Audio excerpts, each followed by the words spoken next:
Hello, greetings from Midwest, from Urbana. Uh, it really feels like Midwest here, and I meant to talk about not the local realities, but something that I know a little bit better. What was happening in the Russian church? Okay, what else is new, kind of, with me? So what can you expect from me? But it's interesting that the Russian Church abroad now taking positions of Moscow Patriarchate followers in the West following World War II. So then Russian Church abroad didn't have any responsibility for Moscow Patriarchate, pointing out to problems and pointing out to breach of provisions of All Russian Council 1917-1918 regarding election of patriarchs. But now Russian Church abroad started to defend Moscow Patriarchate. I believe our bishops, they stay loyal. They don't have any intentions to separate.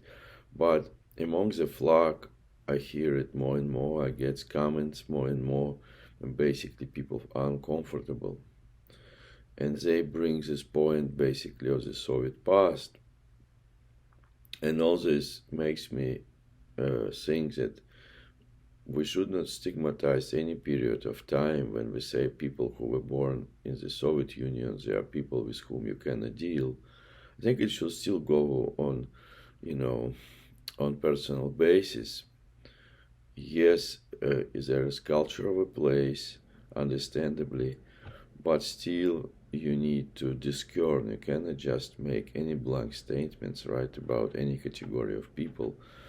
And so that's something that's interesting, right? And Ukrainian church is now taking the place of the Russian church abroad after World War II because they could not afford being under Moscow. Perfectly understandable. Like even back in the 14th century when Ukraine, modern-day Ukraine, was under then Great Duchess, or maybe it's Great Duchess is imperial term, later term, by Great Principality of Lithuania, right? Metropolitan Alexis, godfather, a sponsor from baptism of Saint Metropolitan Alexis of Saint Dmitry Donskoy, a Russian saint king, saint great prince. He was persona non grata when he tried to inspect territories, his church in Ukraine, in Kiev and Rus. Then under the Lithuanians, he was demonstratively humiliated, thrown out of Kiev, and barely found his way back to Moscow. But when Saint Metropolitan Cyprian, who traveled under the Byzantine passport, arrived from Constantinople, he was received with open hands. And then when Saint Alexis passed away, Cyprian even was able to come across the border and to reign from Moscow both Eastern and Western churches. So because the Lithuanians trusted him. So I understand their situation. Interestingly, they are taking a kind of changing spots. And again, as I mentioned before, the reasons to cease commemoration should be theological. Other than that, and that's why I also was against ceasing communion with the Ecumenical Patriarchate in 2014, when I was in Moscow and I was invited to work on the document. Was it 2014? I think it was 2014, yes.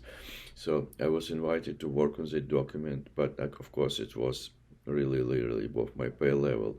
Basically, no, it's my opinion, didn't matter. And that's that. You should be able to disagree. You should be able to agree to disagree or whatever, but it doesn't mean that you need to, to cease commemoration. That's not, I don't get. If your priest commits hedonious sins, so until he is suspected, until he's investigated, you still celebrate with this man. You don't make your judgment, your assessments on your own. It's not right. It's not even humble. So basically, this swap of position, something I meant to speak about in this podcast. And greetings on the coming feast of Pentecost. We'll be meeting with the local Antiochian priest right now for breakfast, and hope to join his congregation for 2 weekends. So I will be here. I'm planning to be here until next Sunday, the 19th, in Urbana. So I hope we all will get renewed with Holy Spirit. We need it very much. So thank you for staying tuned. Talk to you soon. Bye bye.